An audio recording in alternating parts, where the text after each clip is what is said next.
So every aspect of your life, your hunger, your thirst, your anger, your agitation, your depression can be categorized in different permutation and combination at the physical level, at the physical body, at the level of the mental body, and at the level of the ignorance, causal body. So simply these five elements are not for the sake of understanding or a model, but it goes very deep. What is the state of the mind and how the state of the mind combines these five elements? I'll leave this. Let us start. Om Sahana Bhavatu Sahanau Bhunaktu Sahaviryam Karva Vahi Tejasvinavadhitamastu Ma Vidvishavahi. We are learning how to apply this discernment in daily life. Why to apply the discernment in daily life? Because it purifies the mind and it brings us to a new level of awareness. What I have to do with the new level of awareness? It brings me nearer to my real nature. But why you say that higher level of awareness brings nearer to the real self? Because the real self is the ultimate consciousness. The real self is the ultimate consciousness. So it means there should be a rise in awareness. So rise in awareness, then my intellect should also be in order. If the intellect has a strong likes and dislikes, I will land up again in impurity. So why the intellect has to be in order? What it means? It means that intellect should follow discernment. Did you get it? There are many permutation and combination to understand. Like a formula of the nuclear physics, Einstein theory of relativity is equal to mc squared. So we have to have a permutation and combination to help the intellect to get rid of these strong likes and dislikes, and then we experience the sense of freedom. We experience the rise of awareness and consciousness. So this master says pranayama pratyaharam nitya anitya viveka vicharam. That is the third practice. We have done pranayama, we have done pratyahara and viveka, the discernment. Fourth is the japa, and the fifth is the different states of meditation. So once we follow pranayama pratyahara, discernment, we can enter into a different states of meditation. That is what we have been following it. Remember, don't forget, because if you forget this, you will get engaged and involved too much, and that involvement and engagement will lead you to the ignorance. And recently, just 15 minutes ago, when women called me that I have a deep depression, so when we can meet? I said, just after this session we can meet. So in talking only for 2 minutes, based on the principles of Eastern wisdom, I can figure out that where is the problem. So what I will do? I will follow the path of the discernment. I will separate your experience of depression by discernment leading to the dispassion. See? That is just a play and a fun. Why I am saying so? Are you applying Viveka in your life? Are you applying Viveka in your family life, personal life, professional life, and social life? You have to apply. And you start applying it. Living into that discernment will help you.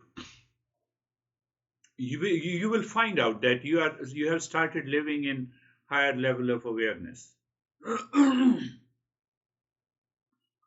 Normally, when we buy a new car, new home, or new clothes, we want to show it.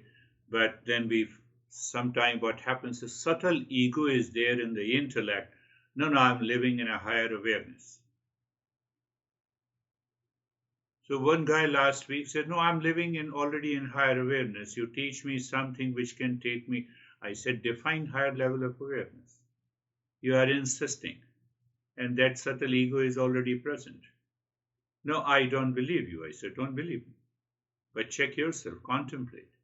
Why you want to show? So that is why we are trying to understand. So don't forget what I said. Don't forget understanding why the world is suffering. So I have to examine all the 6, 7, or 8, or 9 factors that I told you. The foolishness, scattered mind, attachment, emotional dependence, selfishness, and intellectual paralysis. So I'm intelligent, no doubt. We all are intelligent. But that intelligence is hijacked by these factors, and it creates a vicious circle.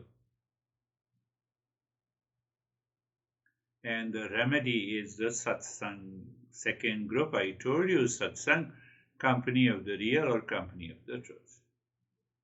So who knows the company of the truth? It is the intellect. So intellect has to discern. In the next 2 sessions, I will complete this briefly, this viveka. And then we will take up this viveka at the next higher level. I told you, just give an example. You are angry and upset. So we understand that there is a permutation and combination of these 5 elements in the anger. That is very important. These are the basics. So half say that if the anger consists of, no. So how to understand? Then the half part is the space. And then the next half part is divided into 4. Next 4 elements. So those 4 elements are present in different proportion that give rise to anger, that give rise to depression, that gives rise to peace and happiness. That is another higher level of viveka. We will take up some time once we have. So satsang, coming back, satsang is the second. And then after the satsang, I realize I start changing my experiences. I start changing my behavior and attitude. It comes from inside you.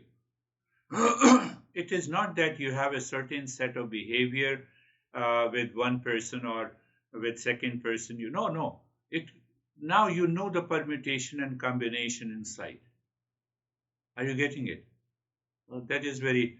So at present we are only understanding the realization, the experiences that we have, and that changes our behavior and attitude.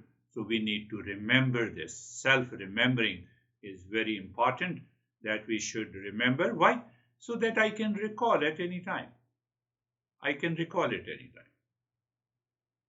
And I can use it. I can apply it in my daily life. That is what So why, and again you should remember that why we are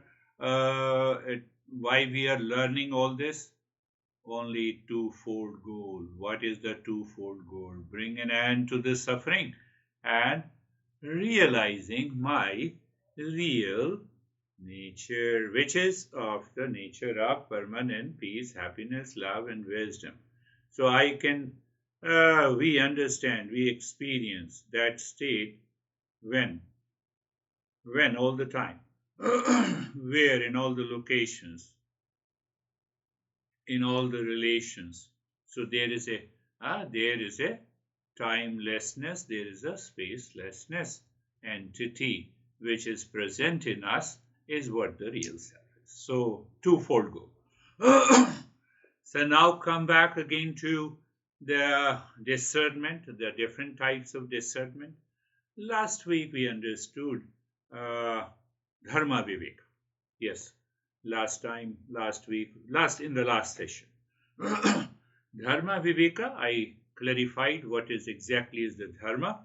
It is not a wrong notion of the religion, but how I think, speak, and act in a particular situation in my life, and whether that thought, speech, and action comes to manifest through the higher consciousness. So we have that is one aspect. Second is it should be supported by viveka of shreyas and prayas. So I have to check what I like and what is pleasant to me. When you follow what you like, what is pleasant to me, you will be insisting. You will be constantly pressing that in different situation to your body, to your mind, to your honey. So then what is going to happen? What I like and what is pleasant to me, I'm insisting constantly. Obviously, the other people will not agree to it. And then it will create a conflict. So, and what is shreyas? What is right and good? What is right and good for me should also be right and good for me. What is universally right and good? Where is universal right and good? Do I like to be inserted? No. Clear? So I should not insert anywhere. Universal. Do you see that? Do I want to be criticized? My ego is strong. No. But there should be a critical evaluation. It doesn't mean that I should leave it. So it means by the power of the discernment, I should present in a way. Look at it. Shreyas and prayers has a big role to play in our daily life. And then what happens? We are stuck to the parts, not to the whole. Whole is the real self. Parts, body and body parts. Mind, mental parts. Energy parts.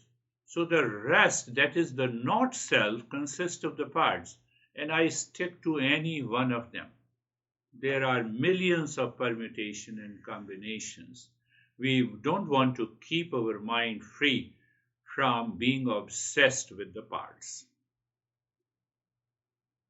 Now I became angry over you because you did the wrong thing. That is part.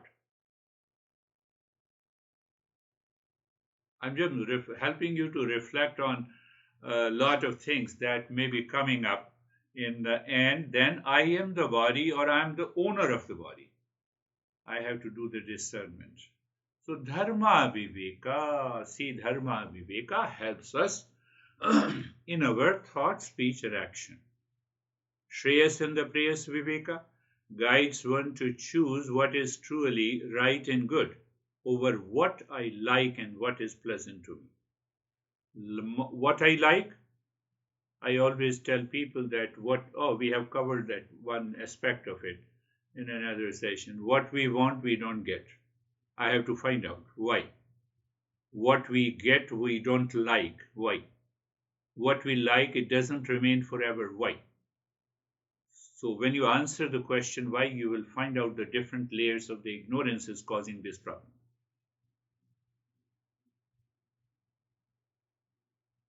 So there comes the power of discernment. Third is the sadhya and the sadhana. That is the blunder even a higher seeker does. Sadhya and sadhana means the goal and the means.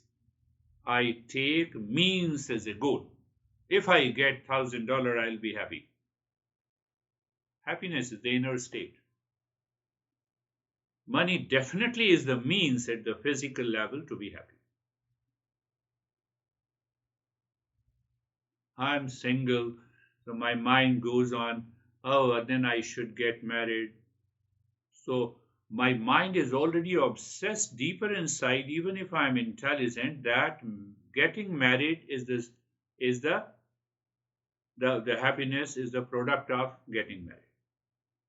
But other people also think that getting divorced is the sure sign of happiness.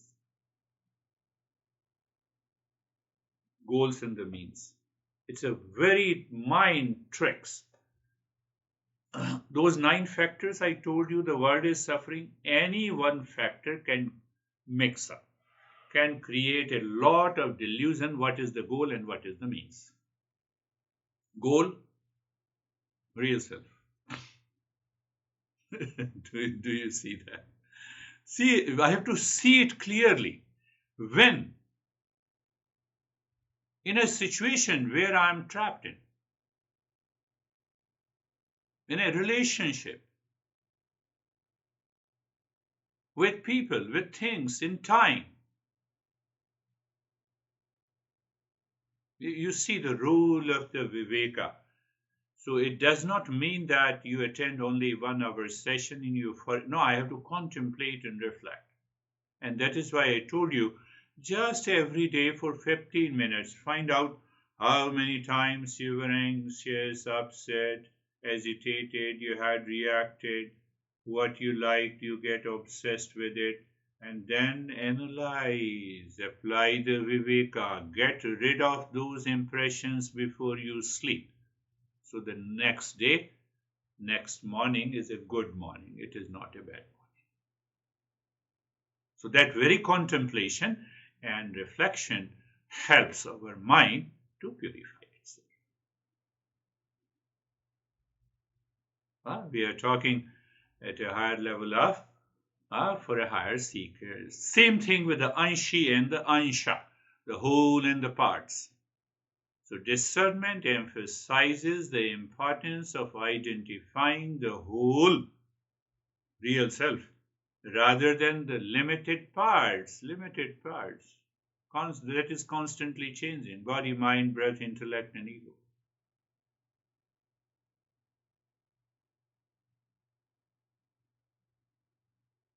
So you see, I'm just covering in a briefly. Then we have a sorrow and the happiness discernment. Sorrow and the happiness discernment. There is a normal, universal statement in the Eastern wisdom. Any object, person, thing, situation, time, relationship which you think brings happiness to you, the sorrow is hidden behind it. Oh, you're trying to create a conflict between me and my honey. No, I'm not trying to create. I have to recognize what I like and what is pleasant is causing the happiness, me in contact with the person outside. I have to recognize internally. And I should be ready when our thought process changes, our behavior changes.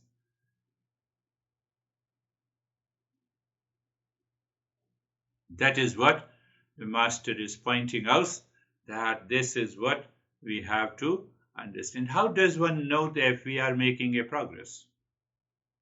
There is an increased clarity, detachment from the worldly pursuits, and a growing sense of inner peace and contentment, even in the midst of life challenges.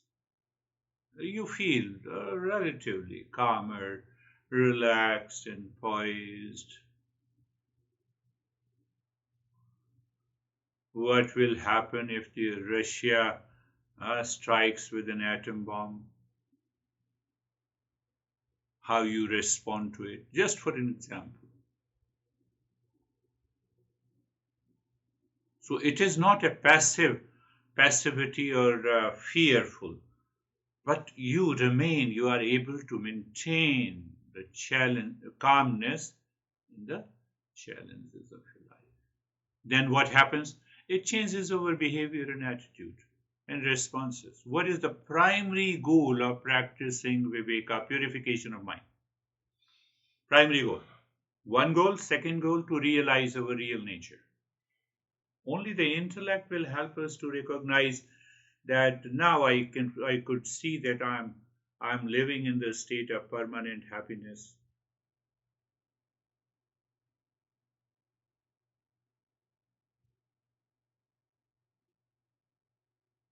You see, why it is important, if I ask you why it is important to distinguish between the body and the embodied self.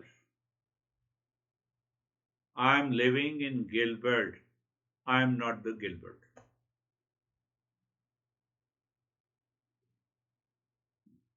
Body is the Gilbert. Embodied self is me. Just take an example and come nearer to it. I'm living in this house. This house is not me. This house is not me. I'm living in the body, but this body is not me. I have to do it, Vivek. You do 1,000, I conducted a seminar, so I heard the name of the breathing is breath of fire or fire of breath, whatever it is. So I do fire of breath even for 100 hours. It is not going to remove this ignorance, this attachment that I am not the body. I have to understand and contemplate and reflect. That is the only way. But if I'm totally obsessed, I can start with the pranayama, pratyahara, postures. These are primary, beginner's practice. We hardly like to move ahead. The body and the embodied self, distinguishing between the body and the embodied self is crucial because it helps one to recognize my true identity is not limited to the physical form. And once it is not limited to the physical form, what happens? 80% of your worries drops. Anxiety, no way. Fear, no way.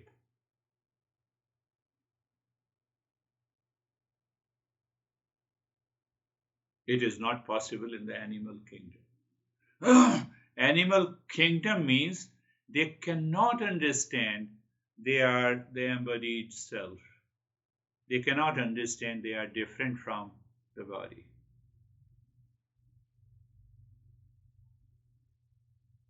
Whole and part. You can bring the whole and part.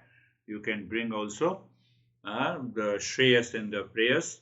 You can bring also the Dharma Viveka here at a different level. And that is what, I need to contemplate and reflect until it becomes very clear. And intellect is settled into that state of awareness.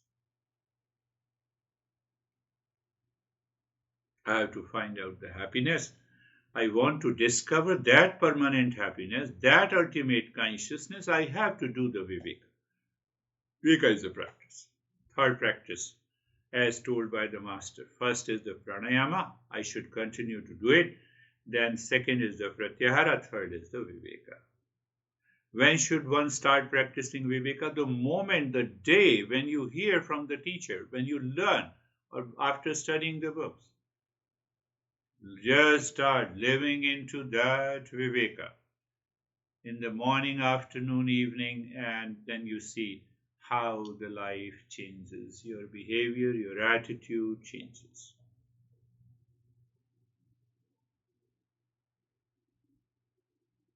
I want to attract your attention to the Patanjali Yoga Sutra, and especially the second chapter.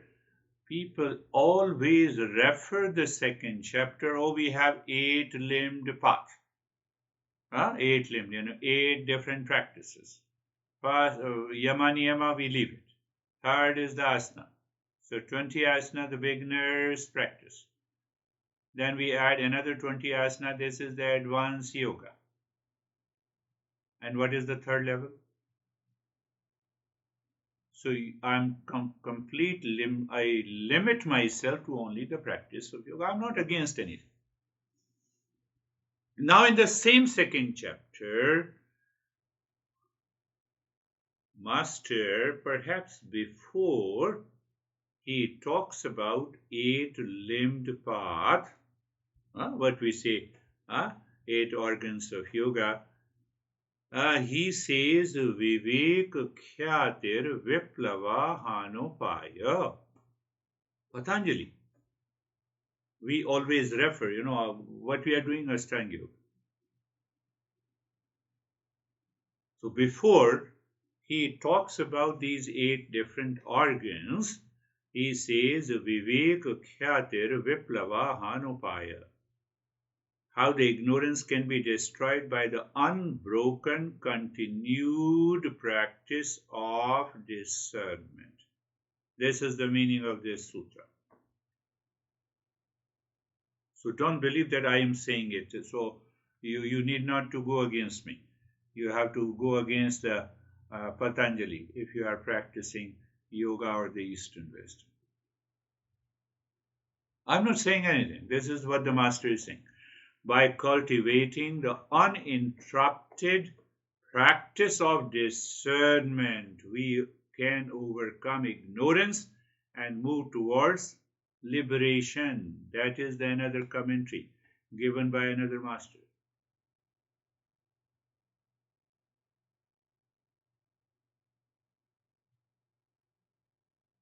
I believe you are getting it.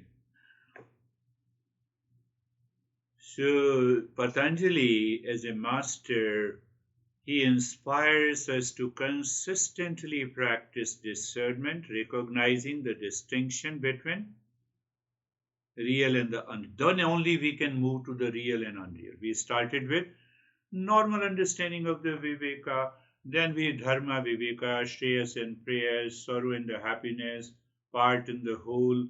And the more you contemplate and reflect on these different types of discernment, one day what happens? That intellect shines with, oh, this is real and this is unreal. There are only two things in the entire universe. One is real and one is unreal. One master says, one is I am and the rest is I am not. What I am not is the matter. What I am is the consciousness. What about me? There is a normal question comes, what about me? Teddy will ask, that I'm the only. No, I am and you are the same. There is no difference. There is only one consciousness. Did you get it? There are only two things in this entire universe: consciousness and the matter. No, then that is one way to say it. So, but when you say that there are only two things, I am and I am not. He is bragging, he is being egoistic. No. I am is the consciousness. So that I am in you and that I am in me is one and the same. There is no difference. Consciousness. Can you divide the consciousness? Can you divide the space? No. So the reference point of saying I am and I am not, that I am has nothing to do with the individual entity guided by the body, breath, mind, intellect, and ego. It has to be with reference to the consciousness. So our masters are not egoistic in that way.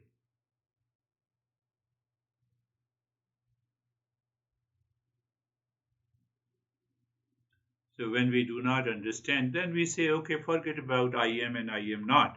Just talk about consciousness in the matter. Consciousness in the matter.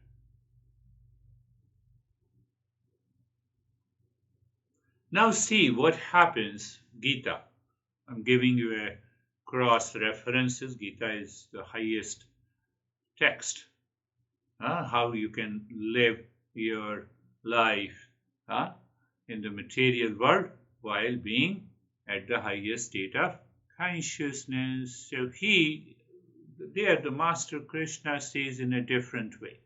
He says when one withdraws the senses from their objects. I withdraw my sense organ from the object, and that is the mouse. So that withdrawal, I withdraw, but I'm still seeing the mouse. It's okay, I'm aware of it. So what happened? Attachment to the mouse is withdrawn. That is discernment. Normally we say, no, I will not talk to you, I will practice discernment. Then you are crazy. And it takes time. Can it happen in a day? No. By regular, consistently, you maintain that awareness of the discernment, and then you recognize. Yes, it is possible. It is possible. So the master is saying, when one withdraws the senses from their objects, I still see the object, but I'm not attached. How? Like a tortoise turtle withdrawing its limbs. Then one's wisdom becomes steady. Then the discernment becomes steady. Now, explain that.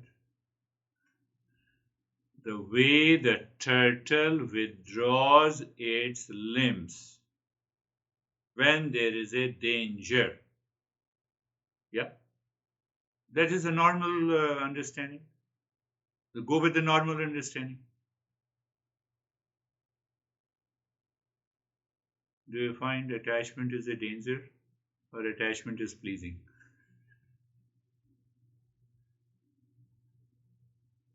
So when you recognize that attachment, that aversion, is a danger, it is putting me into the lower consciousness, in the animal kingdom. No way, let me withdraw myself. But if I don't feel attachment, that's good, continue. You continue the attachment, so so it causes the anxiety, duality, and a conflict, and you are ready to then you should be ready for this problem in your life. Again, I'm repeating. Try to understand it. Krishna, the Master Krishna says in a symbolic way, when one withdraws the senses from their object is the mouse here, withdraw. No, but I'm still seeing the mouse. So by discernment, I recognize the attachment. Now I'm not attached to the mouse. But where's the problem? To see that mouse. There is no problem. But there is a problem. I'm attached to the mouse and you touch it. No, don't touch it. Do you see that? That level of discernment is required. Did you touch the mouse? No. Did you get worried if someone is touching it? No. But if one doesn't know how to operate, you say, no, let me tell you how to operate, and then you please operate with this mouse. I'm giving just an example of the mouse. Replace this mouse with the things you are attached to. And then ask yourself, do you withdraw your mind from that object or not?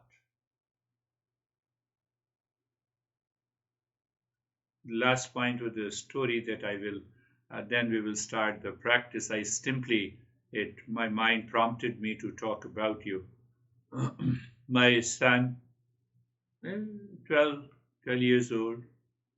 So whenever I used to go to my master, he also used to accompany me. Now, what was in my background? A background in my mind? STEM. We are too much concerned about the STEM in education. You already know.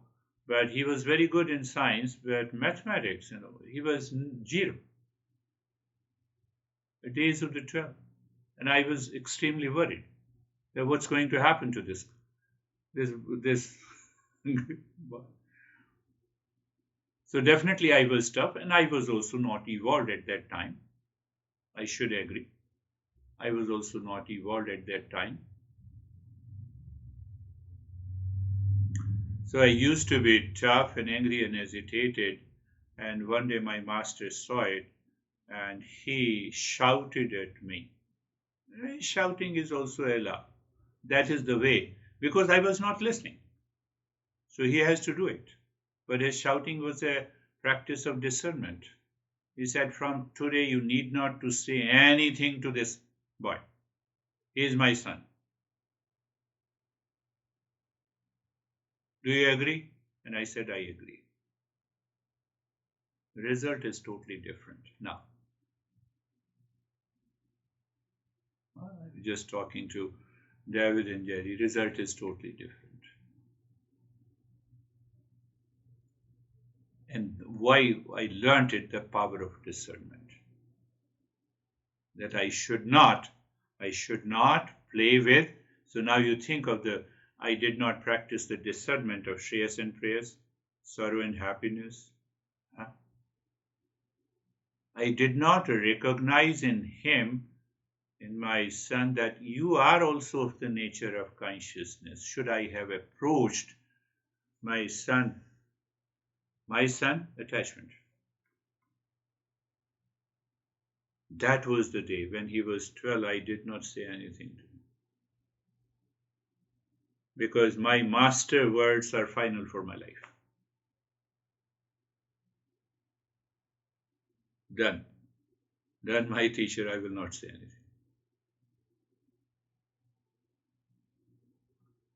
So that power of discernment should enter into my intellect with that sense of commitment. And you will see the change.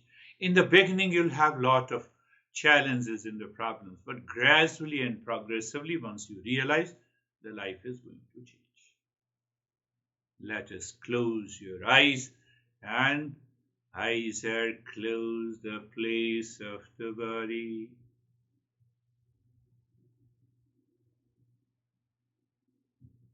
Being comfortable.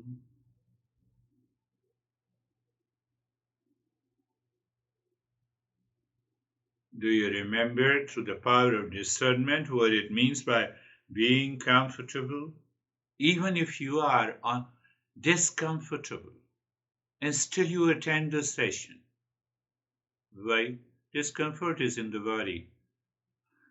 I just explained you. Body and embodied body.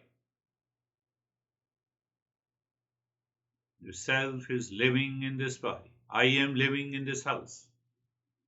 Why my mind is dictating over the intellect not to attend the session? Just for example.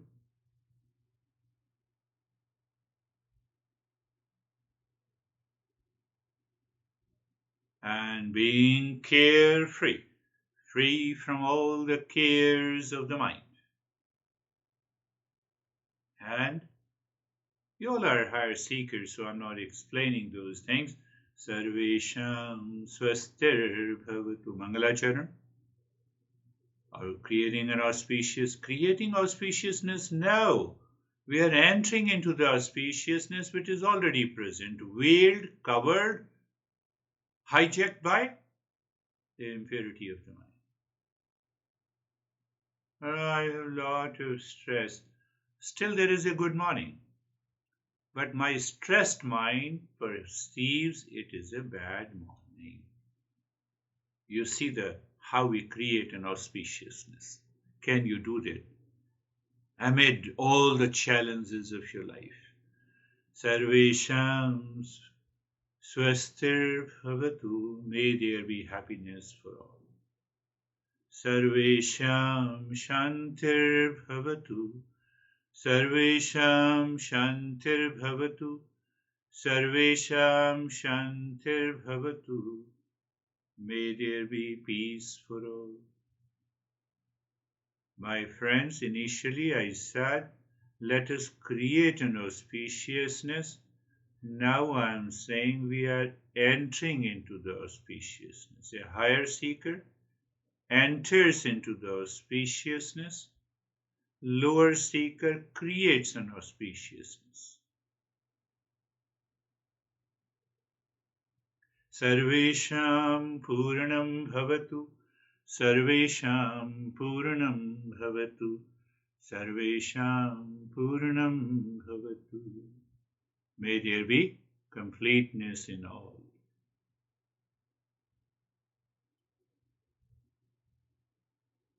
We are just doing casually, normal practice, and how you can achieve the maximum result by normal, or you can say the beginner's practice, by raising the bar of your discernment.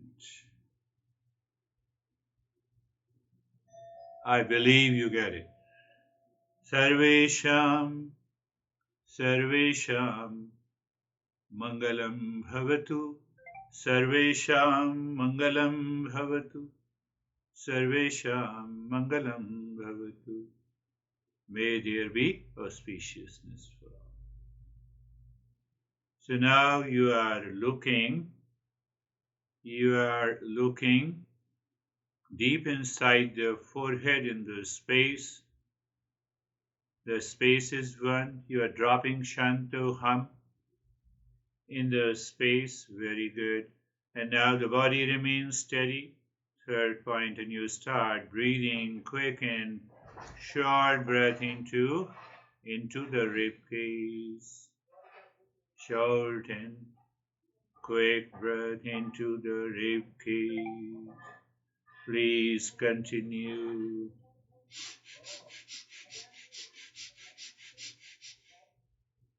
We are just doing casually, but with a higher level of awareness. We are doing everything casually today, but with power of discernment, and that is going to take you to the heights. So don't allow the mind to think, oh, it's such a practice, such a contemplation. I'm fully busy. No. The way you drink a glass of water, the way you move, take few steps, that is what needs to be understood. Please continue. Quick and short breath into your rib cage, stillness in the body. Om Shanti continues, and you are aware of this space and see what happens.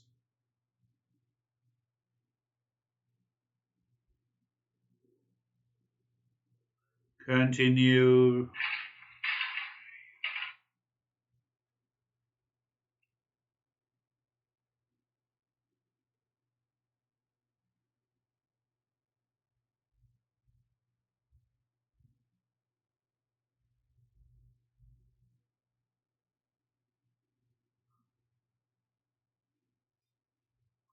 So your casualness state will help you, provided 90% is the discernment. Yes, then your casual approach to all these practices will also help you to reach to the higher level.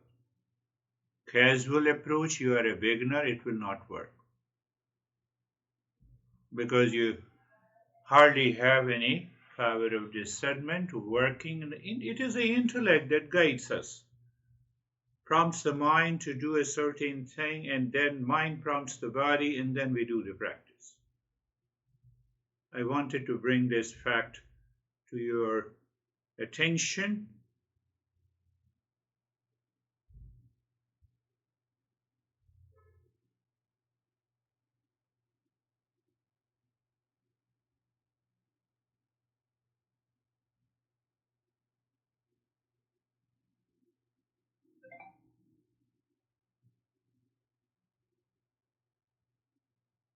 Now leave this, pay attention to the flow of the breath. Pay attention to the flow of the breath only. Everything is so casual. where the intellect is shining with the power of intellect, with the power of discernment.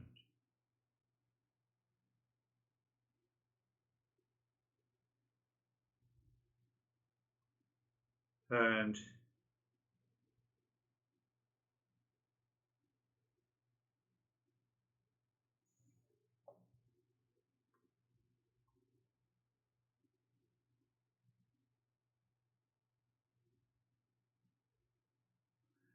so again, looking inside the forehead space, Shantuham, body is steady, and start breathing into the belly. Longer breath. You inhale into the belly, belly expands, you exhale from the belly contracts with Om Shanti, steadiness in the body, and the space there inside the forehead. You have to check. You are trying to understand higher level of discernment with a casual approach of the practice. The yield, the result is 100%. 1% of discernment and 5 hours of the practice.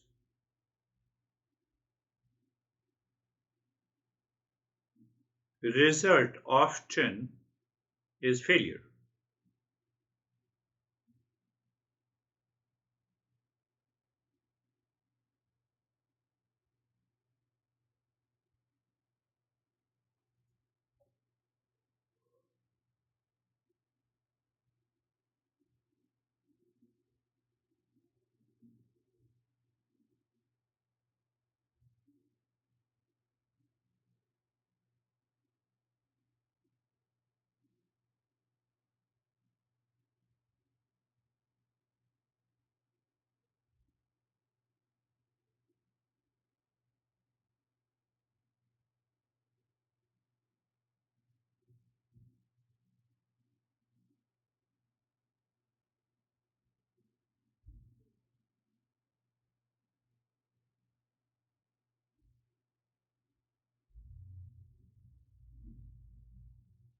Continue.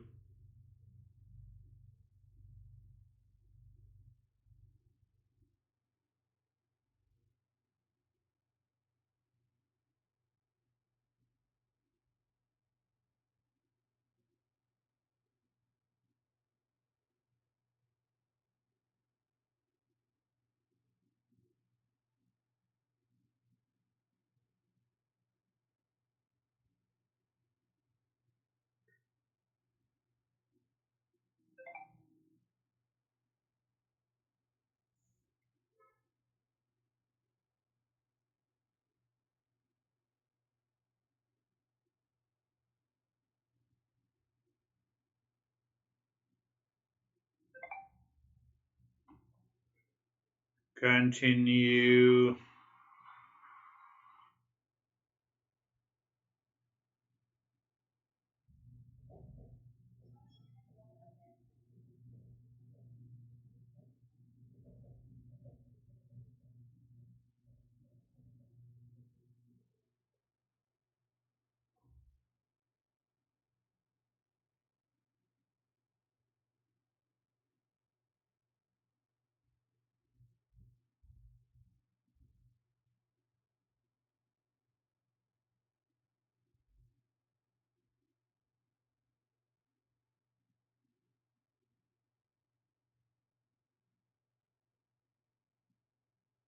And now leave this. Pay attention to the flow of the breath. You are already aware. Paying attention to the flow of the breath.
In that state now, Om Shanti on the 16 segments of the fingers. I skip the deep breathing and the nyasa.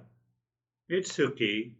Just every segment, it's the, what point you remember, and that comes by the viveka. It's the mind's eye, it is the mind ear, it is the mind's touch, it's the mind sound. So the senses are living inside the mind. You see, you say mind's finger touches the first point, then you say Om Shanti, the sound. Continue, my friends. The heart seeker knows all these steps, how to practice and what is happening.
And now looking inside the cave of your heart, visualize the equilateral triangle pointing upward and moving the mind on each side of a triangle, dropping Om Shanti, checking it is sinking, clockwise, anti-clockwise. Sinking means what? The mind continues with this awareness of the side of a triangle, Om Shanti, and its movement. So when you see it is sinking, that is the moment.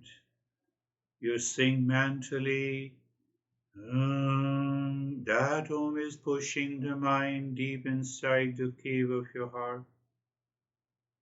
Mind seemingly stops. That is the moment you drop Shanti. What after that? Do nothing. You have dropped the mind into the deep well of the darkness of the space.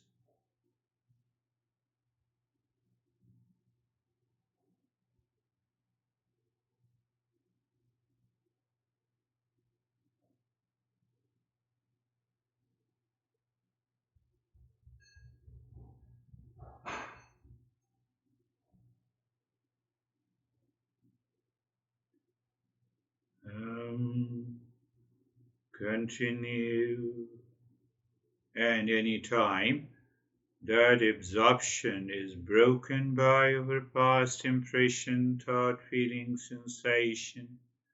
We return again and sink, and we go back.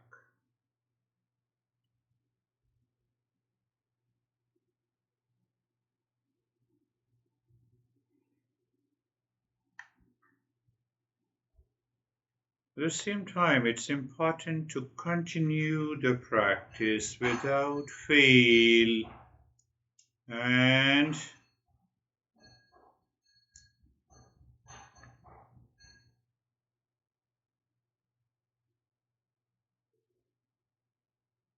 let the time come, the higher level of power of discernment takes over the mind, preventing the distraction, aiding the absorption.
Shanti, Shanti, Shanti.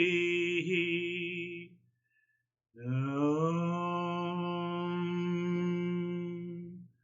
Shanti, Shanti, Shanti. Om.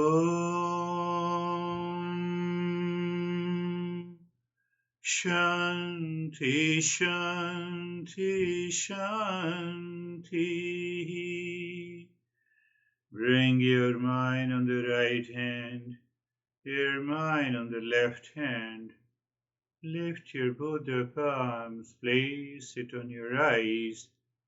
Open the eyes inside the palms, know your experiences. We'll share our experiences. Now, how are you, Barbara?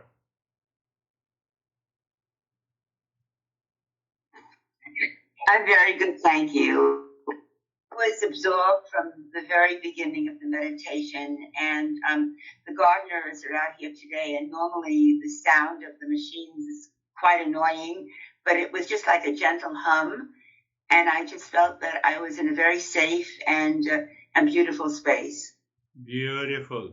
Yes, that's a revelation from the mind we experience that I'm completely safe and secure. And that is only possible when the mind goes deeper in a higher consciousness, body and the embodied self. Beautiful. How are you, Stephen? I'm good, sir. Thank you very much.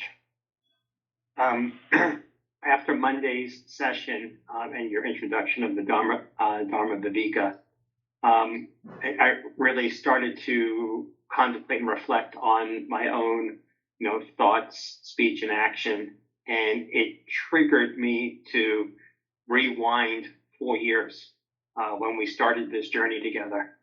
And it just became this self-reflection, and it continued all week long, and being able to reflect on the change and trying to notice the change. And I came to a conclusion that if I looked at myself 4 years ago, and I would tell you that the majority of the time I did not live in peace.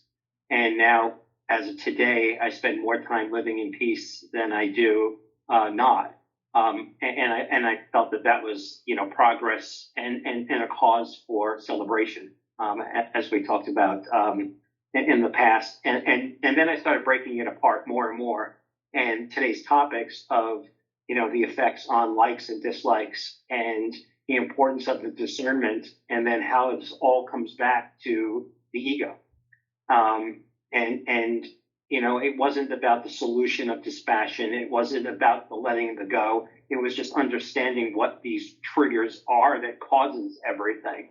And so for the remainder of this week so far, every day became self-reflective.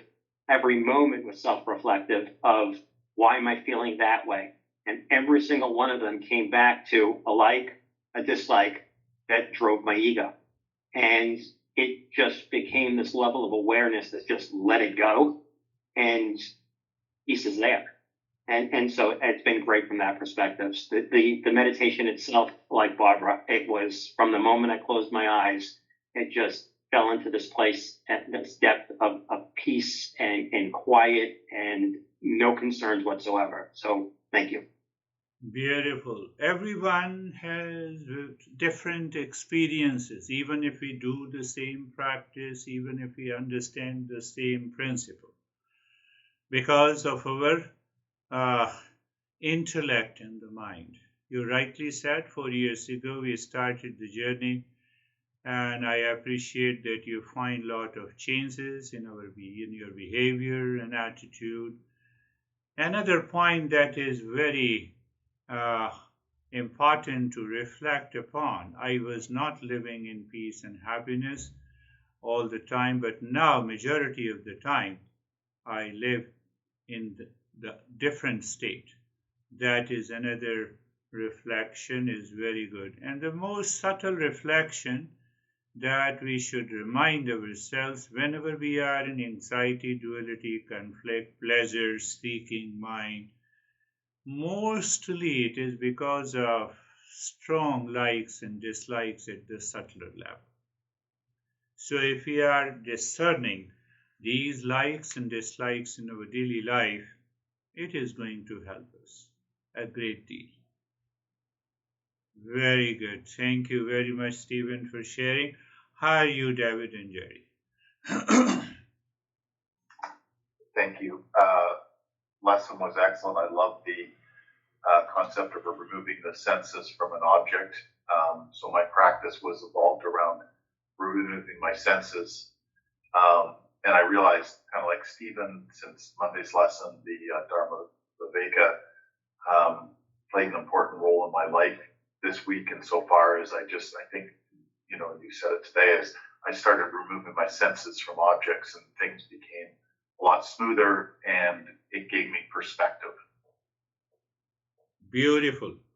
You see that there's another, you understood it correctly. I have to withdraw senses from the objects does not mean that object is not perceived. Object is already perceived. If my eyes are open, whatever is in front, I will continue to see it. Whatever the sound is there, the ears are open. The skin is already open to receive the sensation of the touch. Nose is already open, except, the tongue, the taste. All the 4 sense organs are open. What lies the secret behind it? That I continue to perceive everything, but internally that likes and dislikes are dropped. That is the meaning of withdrawal of the senses from the objects. Beautifully said. How are you, Jerry? So I'm good, thank you.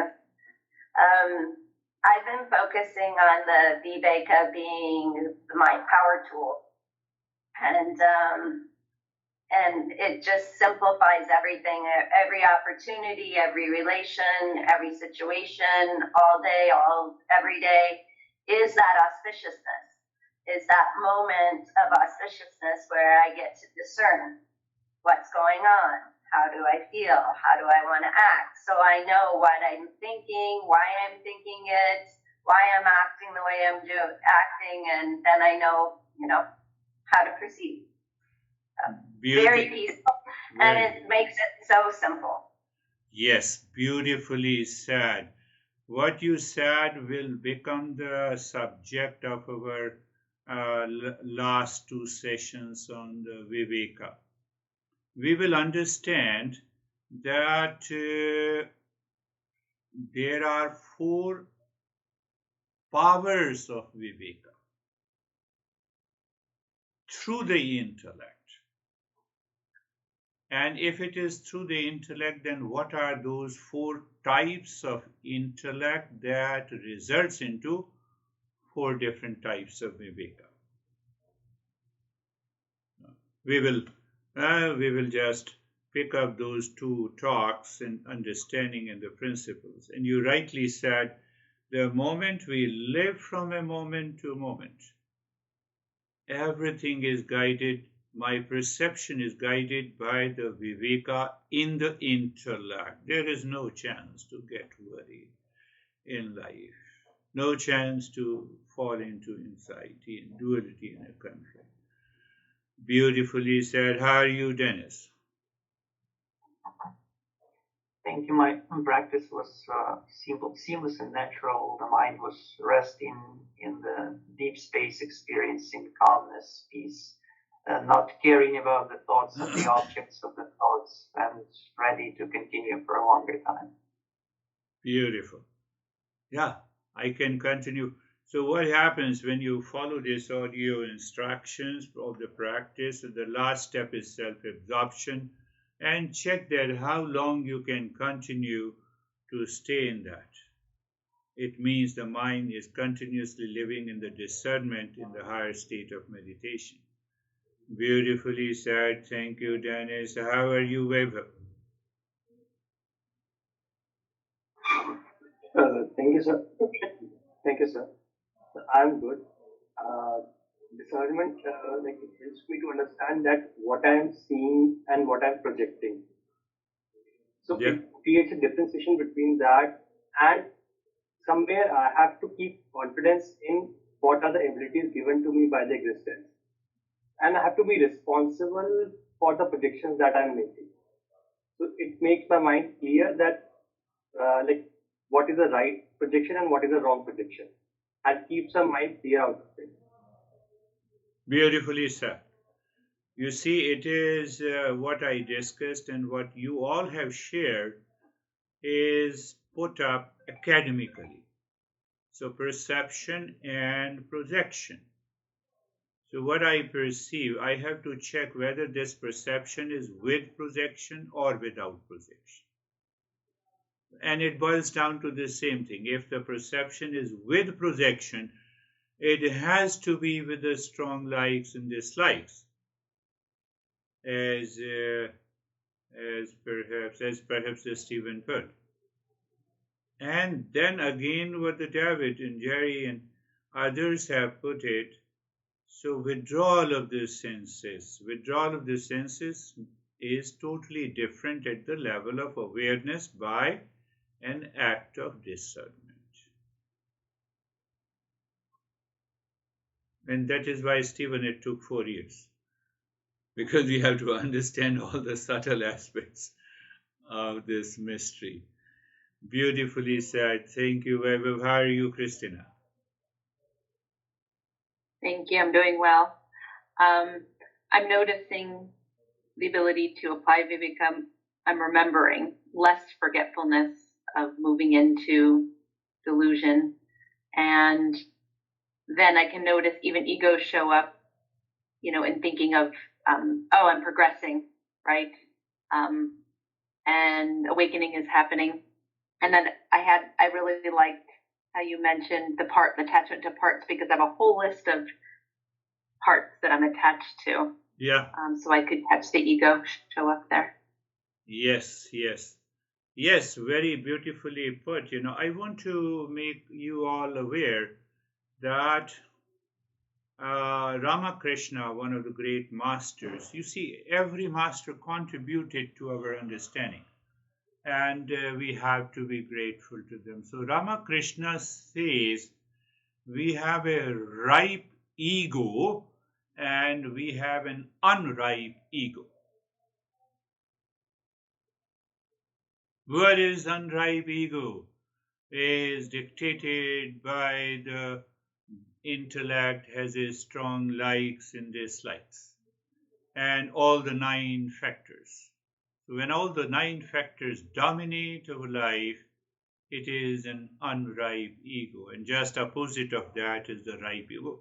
Should I talk with the ripe ego? Yes. Should I convey my thought? Yes, with the ripe ego.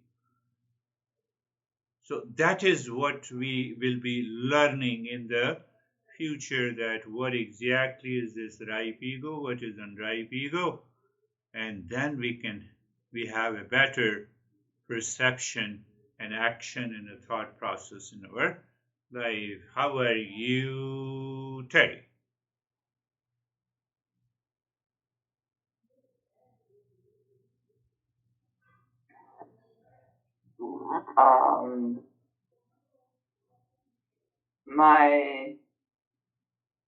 I think I feel like this is kind of a funny thing to say, but my experience of doing the practice it was just about awareness of doing the practice, and it wasn't anything else.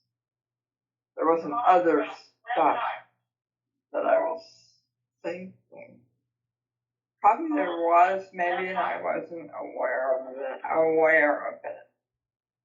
That's good. You see, you have picked up another topic that we talk in detail on Saturday's session. Awareness of a doing, as long as there is a sense of doership. Where the sense of doership lives? It lives in the mind and the intellect. So as long as the sense of doership lives in the mind and intellect, it is, I'm connecting it to the previous comments, it is connecting to the unripe ego. And when I am aware that it is the body, mind, breath, intellect, my intellect, it is being done by it in a passive voice. There is no I-ness as such. It is the ripe ego. So that I'm going to take up slowly. How are you, Ashok?